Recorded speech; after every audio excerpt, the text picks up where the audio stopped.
안녕하십니까. 오늘도 좋은 시간 주신 하나님께 감사드립니다. 오늘은 하나님의 사실 두 번째 시간입니다. 여기에는 우리 자신을 십자가에 못 박기 원한다는 뜻이 조금도 없습니다.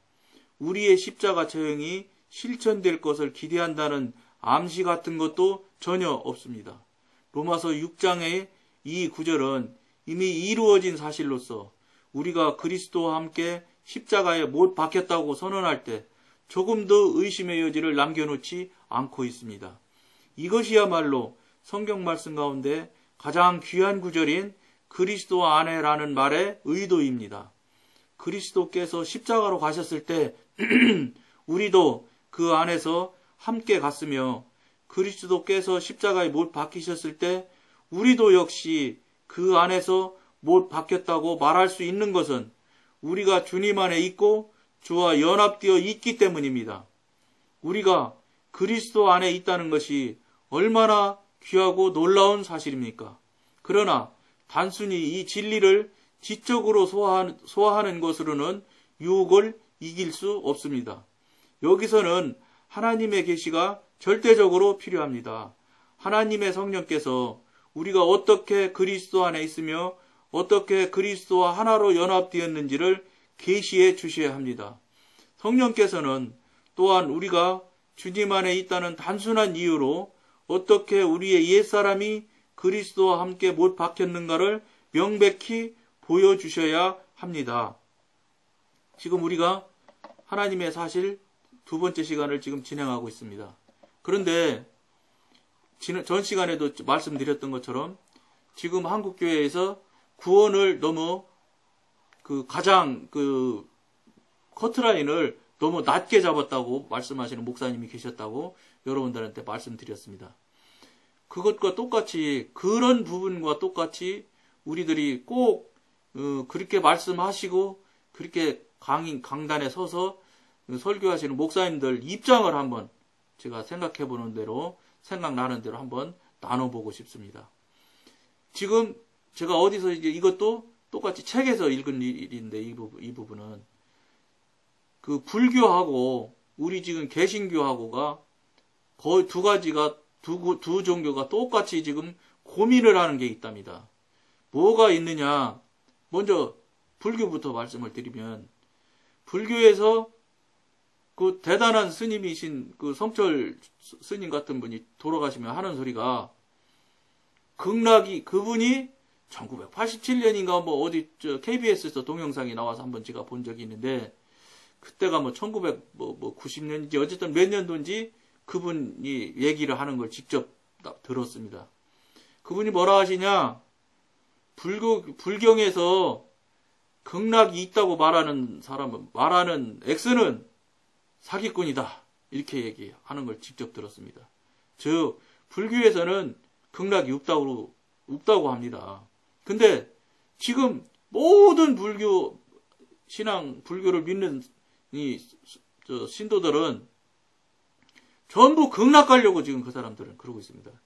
그걸 기존 불교에서 미안하지만 스님들이 어떤 면에서는 이용해 먹고 있는지도 모릅니다. 왜냐? 극락 가려고 오는 사람들인데 극락이 없다고 그러면 불교가 유지가 되겠습니까? 문 닫아야지. 아무도 안 오죠. 극락 가려고 그 등 다는데 돈을 무슨 1년에 한 번씩 하는 기념할 때마다 4월 초파일인지 할 때마다 그거 한 번 다는데 수십만 원 써 어떤 저런 1억씩 억대도 된다는 소리도 내가 들은 것 같습니다.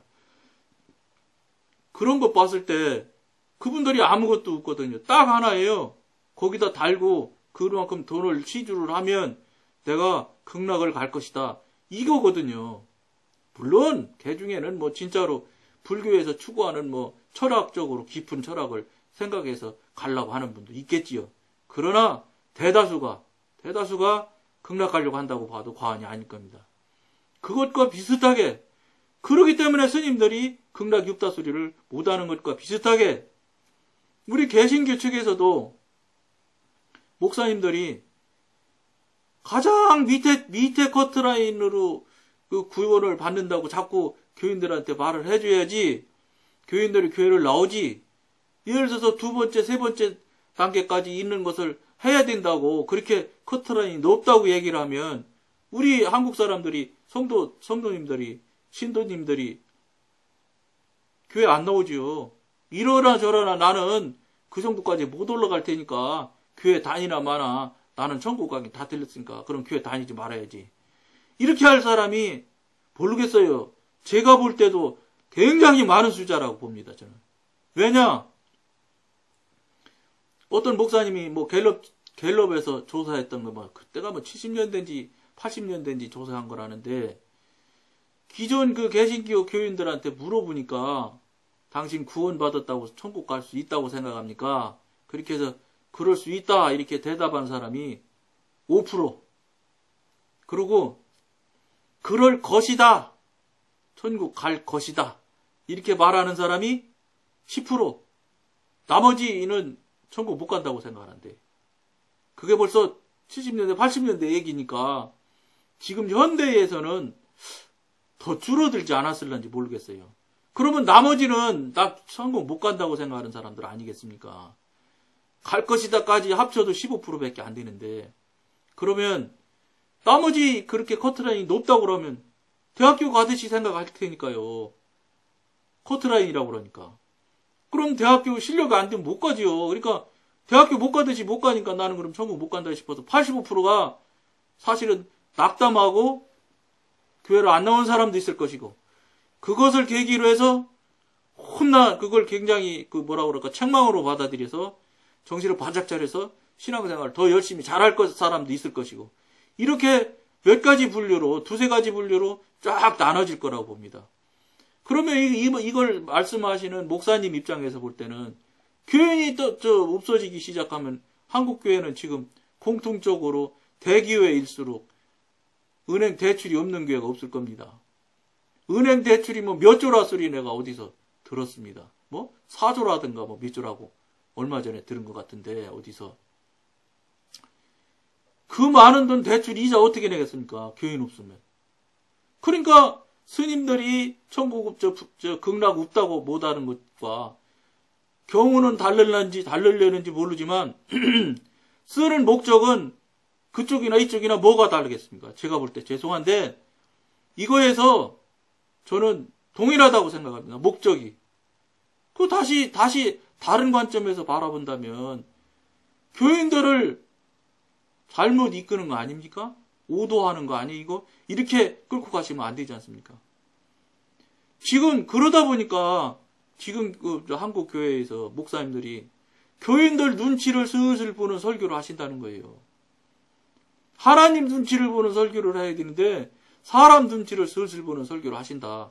이거는 우리 여러분, 이 방송을 보는 여러분들 우리 생각 심각하게 해봐야 되지 않겠습니까?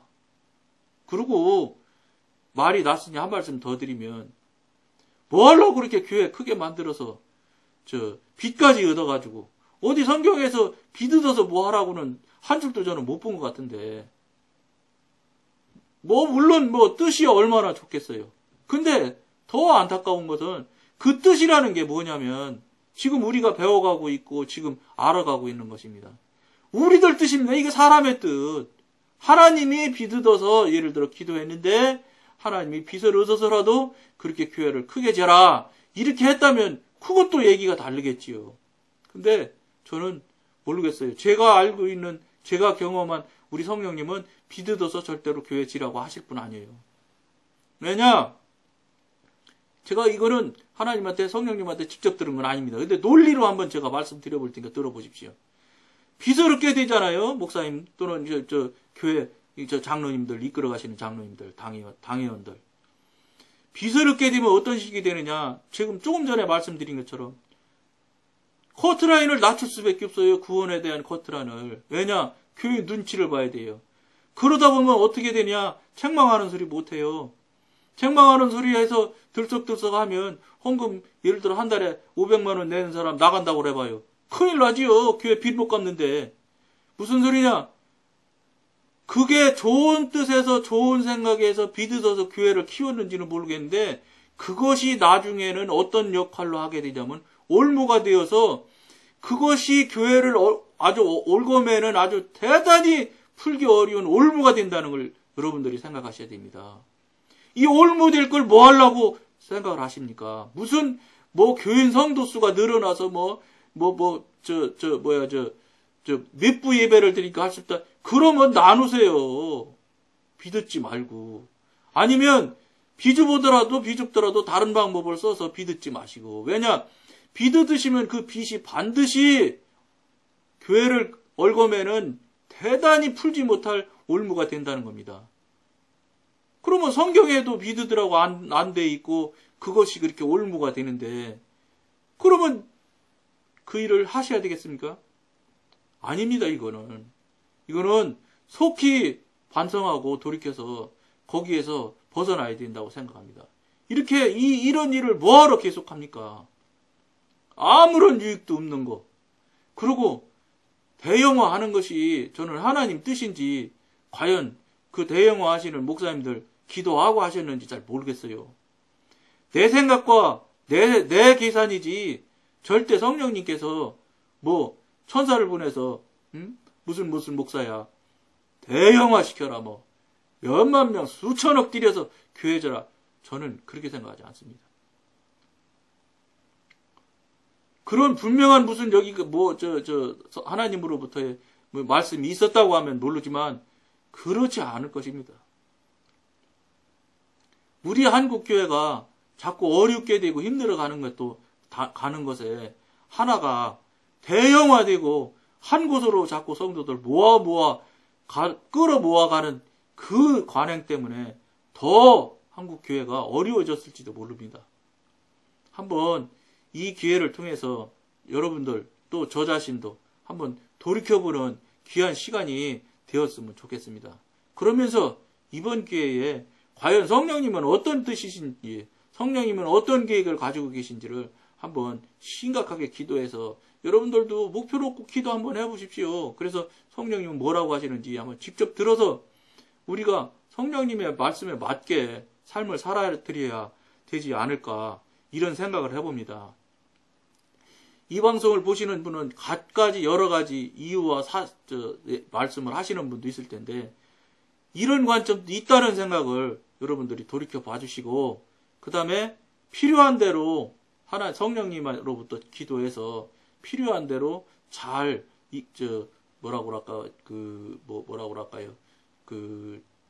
하나님으로부터의 이 경고는 아니고 뭐 어쨌든 하나님으로부터 말씀으로부터 듣는 그 말씀으로 듣는 그런 계기가 한번 이 방송이 됐으면 좋겠습니다.